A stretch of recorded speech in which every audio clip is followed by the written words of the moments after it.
Muy buenos días. El día de hoy vamos a hablar sobre el mantenimiento del donante de órganos. Mi nombre es Catherine Díaz, intensivista y médica coordinadora operativa de la donación del Hospital de Kennedy. El tiempo óptimo en que debemos manejar este paciente en muerte encefálica es durante las primeras 24 horas posterior al desarrollo de esta entidad en los pacientes. Es el momento en que los órganos van a estar mejor preservados y nuestro paciente va a tener mayor estabilidad. Por eso es tan importante hacer un diagnóstico temprano y oportuno de muerte encefálica. En cuanto a las medidas generales de nuestro paciente, debe ser manejado en la unidad de cuidado intensivo y realizando una ABC de la reanimación, como el caso de los pacientes críticos.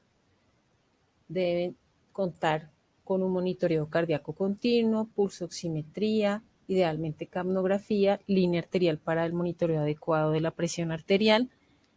Sí o sí debe tener un catéter venoso central, monitoreo de la temperatura, idealmente central, sondas vesical y orogástrica.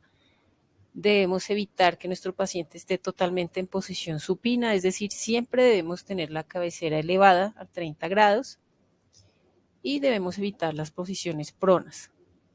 Nuestros pacientes potenciales donantes deben estar con lubricación ocular, con lágrimas artificiales y con sus ojos ocluidos.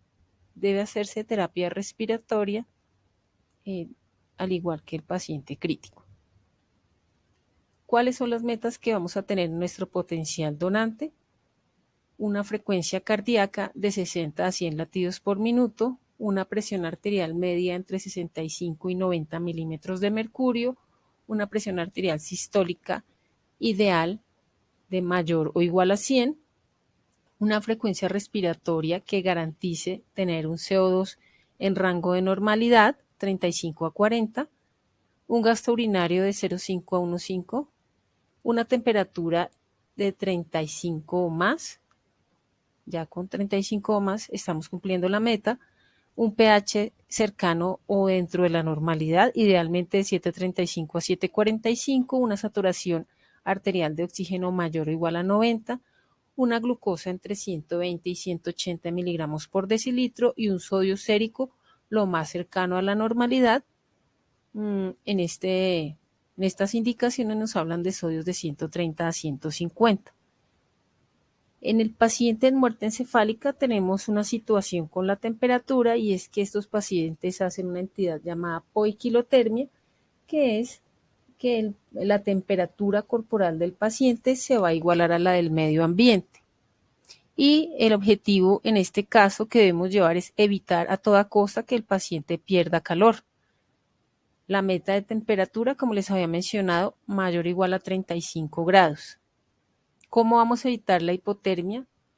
De acuerdo a la disponibilidad que tengamos, en nuestro medio tenemos manta térmica, pero podemos usar lámparas de calefacción, dispositivos de aire caliente, aumentar la temperatura ambiente. En nuestro hospital tenemos calentador de fluidos en salas de cirugía. En nuestro hospital no tenemos la calefacción por medio de la ventilación mecánica. En cuanto al mantenimiento hemodinámico de nuestro paciente, tenemos que tener en cuenta que el paciente durante su periodo de herniación cerebral va a hacer el reflejo de Cushing, que es hipertensión bradicardia y bradipnea. Posterior al desarrollo de la muerte encefálica se van a presentar dos momentos de inestabilidad hemodinámica severa, que se ha dividido en dos fases. La primera es una tormenta simpática donde tenemos hipertensión, taquicardia, aumento de las resistencias vasculares sistémicas. Lo que sucede es que este tiempo va a ser más o menos de duración aproximada de 20 a 30 minutos. Posteriormente viene una hipotensión multifactorial. Por esto, en cuanto a nuestro paciente con hipertensión arterial, debemos básicamente tratarlo si esta hipertensión es sostenida por más de 30 minutos o tenemos unas cifras arteriales bastante elevadas. sistólicas mayores de 180, diastóricas mayores de 120, o si, a pesar de que las cifras tensionales no estén tan elevadas, hay órgano diana afectado como pulmón, corazón, riñón.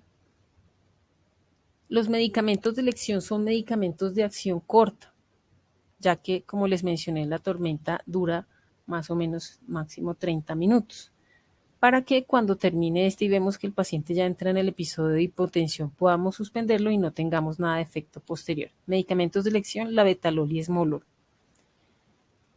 La hipotensión de nuestro paciente potencial donante, como habíamos mencionado, es multifactorial y es la primera causa de hipoperfusión y pérdida de órganos. Entonces debemos evitarla a toda costa. ¿Cómo lo vamos a evitar? Depende de la causa subyacente. Entonces, nuestro paciente usualmente va a estar hipovolémico porque él probablemente haya pasado por otros servicios, haya presentado poliuria y no hayamos detectado esta poliuria. En algunos servicios de urgencias no se logra hacer adecuada cuantificación del gasto urinario y vamos a tener un paciente bastante deshidratado. La reposición de volumen va a depender del sodio sérico del paciente y su grado de deshidratación. Entonces, si el paciente está hipernatrémico, podemos utilizar bolos de solución salina al medio, solución salina al cuarto, el uso de estos líquidos endovenosos como líquidos de base, o podemos usar lactato de Ringer. Adicional al uso generoso de líquidos endovenosos, vamos a utilizar bolos de 20 a 30 cc por kilo hasta asegurarnos de que nuestro paciente tenga una volemia normal. Hablan de metas de PVC de 3 a 8 centímetros de agua. Entonces, hidratación vigorosa, mantenimiento de líquidos de base en forma adecuada y además bolos. Bolos de acuerdo al sodio sérico del paciente, sea lactato de Ringer, sea solución salina al medio, solución salina al cuarto. Las pérdidas sanguíneas, sobre todo en paciente con trauma, se van a manejar con hemoderivados. Vasoplegia, cuando el paciente está vasopléjico, vamos a utilizar de entrada líquidos y vasopresor, en especial si las presiones arteriales medias son menores de 40 milímetros de mercurio. El vasopresor de elección es la noradrenalina. Ya hablaremos de otro vasopresor que también en otras guías se presenta como primera elección, pero en este caso la primera elección es la noradrenalina. Cuando el paciente tiene disfunción miocárdica, aconsejan el uso de dobutamina.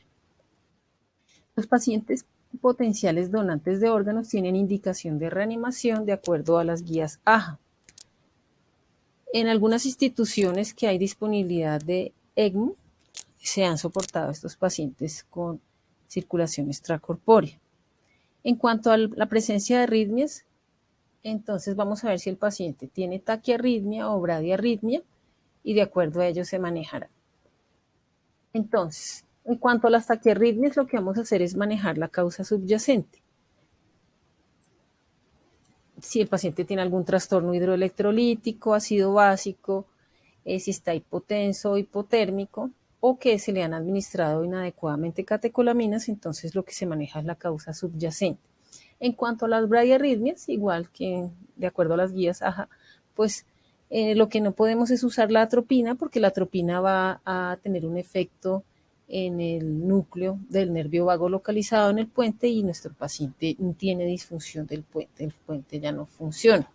Entonces, la primera elección es en cuanto a paciente estable, podemos usar dopamina o adrenalina en infusión, pero si el paciente tiene inestabilidad hemodinámica, requiere uso de marcapasos, sea transcutáneo o transvenoso. En cuanto a la ventilación mecánica, debemos utilizar una ventilación mecánica protectora. En la fisiopatología de la muerte encefálica hay unas alteraciones que nos llevan a reacciones inflamatorias que nos van a alterar el tejido pulmonar. La ventilación mecánica siempre debe ser una ventilación mecánica protectora con unos volúmenes controlados y bajos, una FIO2 para que nuestra PA2 sea mayor o igual a 90, PIB de 8 a 10, la idea es mantener unas mesetas menores a 30 centímetros de agua y unas driving pressure menor a 15. Si el paciente tiene un SDRA, se va a manejar de acuerdo a las guías de SDRA. Hablan de mantener un reclutamiento del paciente, en especial cuando se hace el test posterior al test de apnea o cada vez que el paciente por algún motivo se desconecta de la ventilación mecánica. Y que para la aspiración de secreciones se debe usar un circuito cerrado.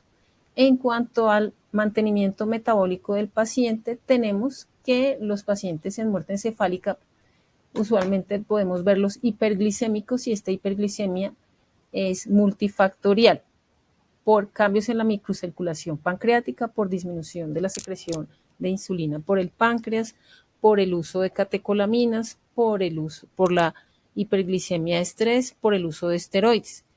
Las situaciones que debemos utilizar una infusión de insulina cristalina para mantener unas metas de glucometría de 120 a 180 miligramos por decilitro. En cuanto a la diabetes insípida, tenemos que el 80% de los casos de los pacientes que hacen muerte encefálica hacen diabetes insípida por falta de hormona antidiurética y una disfunción progresiva del eje hipotálamo-hipoficiario. ¿Cómo podemos diagnosticarlo? Es un paciente poliúrico, hipovolémico e hipernatrémico. Y el objetivo es llevar a un gasto urinario, como ya les he mencionado, de 1 a 1.5 cc kilo hora. Entonces, un paciente que tenga una diuresis de más de 3 cc por kilo por hora y esté con el sodio elevado, y sodio elevado ya es por encima de 145, ya por encima de 150, ya tenemos diagnóstico de diabetes insípida y debemos comenzar a manejarlo. Entre más temprano se maneje, menos posibilidades de que nuestro paciente haga unas hipernatremias severas. De este diagnóstico temprano nos va a facilitar más adelante todo el manejo de nuestro paciente.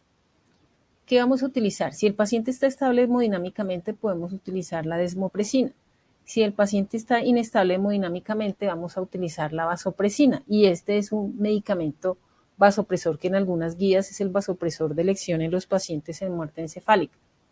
Adicionalmente, debemos hacer una reposición de las pérdidas que el paciente ha tenido por diuresis, reponer el 80% de la diuresis con solución isotónica. En ocasiones debemos además utilizar soluciones hipotónicas para normalizar el sodio sérico cuando ya está elevado y además reponer electrolitos porque probablemente va a estar hipopotasémico, hipomagnesémico. Incluso el fósforo también podría estar bajo. En cuanto al desequilibrio ácido-base, el paciente en muerte encefálica puede estar alcalótico porque previamente lo han hiperventilado o han utilizado diuréticos como acetazolamida para disminuir la hipertensión endocraneana. Y esto nos va a ocasionar vasoconstricción coronaria, broncoconstricción y puede además aumentar la afinidad de la hemoglobina por el oxígeno.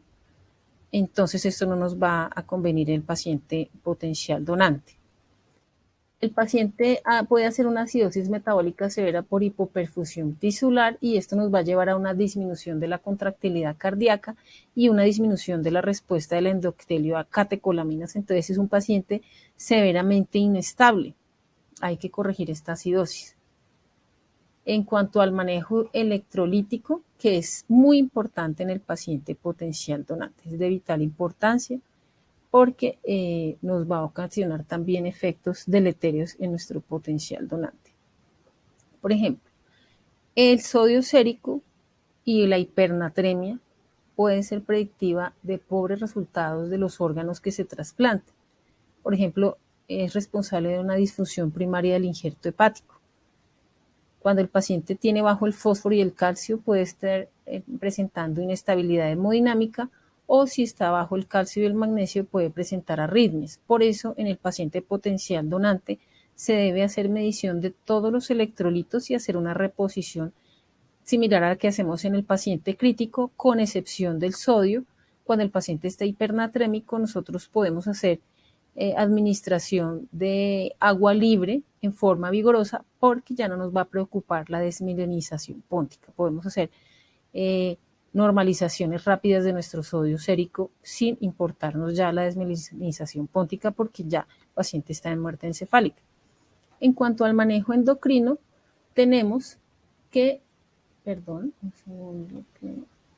La reanimación hormonal en el paciente potencial donante nos permite una estabilización hemodinámica, mayor número de órganos trasplantados por donante, una reducción de la incidencia de la disfunción primaria del injerto, una disminución de la disfunción hepática post-trasplante y mayor efectividad del trasplante pulmonar.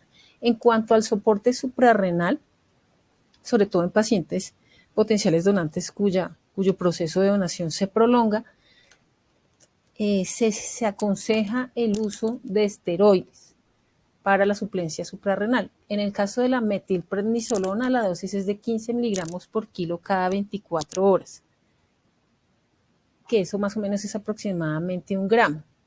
Pero también tenemos la alternativa de la hidrocortisona, que la podemos utilizar en una dosis de 300 miligramos para 24 horas, o algunos aconsejan un bolo de 300 miligramos y continuar 100 cada 8 de hidrocortisona. La suplencia hormonal tiroidea, pues no vamos a extendernos en ella ya que no está disponible en nuestro medio. Y en cuanto al manejo hematológico del potencial donante, tenemos que tener en cuenta que los pacientes con trauma craneoencefálico severo, hasta el 45% de ellos pueden hacer una coagulopatía por liberación de tromboplastina tisular. En el mantenimiento hematológico de nuestro potencial donante tenemos que tener en cuenta que en algunas ocasiones debemos realizar transfusiones. En el caso de glóbulos rojos, estos deben ser transfundidos si nuestro potencial donante tiene hemoglobina menor de 7 o tiene una inestabilidad hemodinámica con hemoglobinas mayores. Y en pacientes que tengan trombocitopenia, si las plaquetas están menores de 50.000, deben transfundirse plaquetas, o si las plaquetas están entre 50 y 100.000 y hay sangrado activo, al igual que plasma fresco congelado si el INR está mayor a 1.5, o crioxiprecipitado si nuestro fibrinógeno está menor de 100 miligramos por decilitro. Ya para terminar, tenemos que tener en cuenta que la calidad y cantidad de órganos a rescatar depende de cómo hayamos cuidado ese potencial donante. Muchas gracias por su atención, y esto era lo que tenía para hablar el día de hoy. Muchas gracias.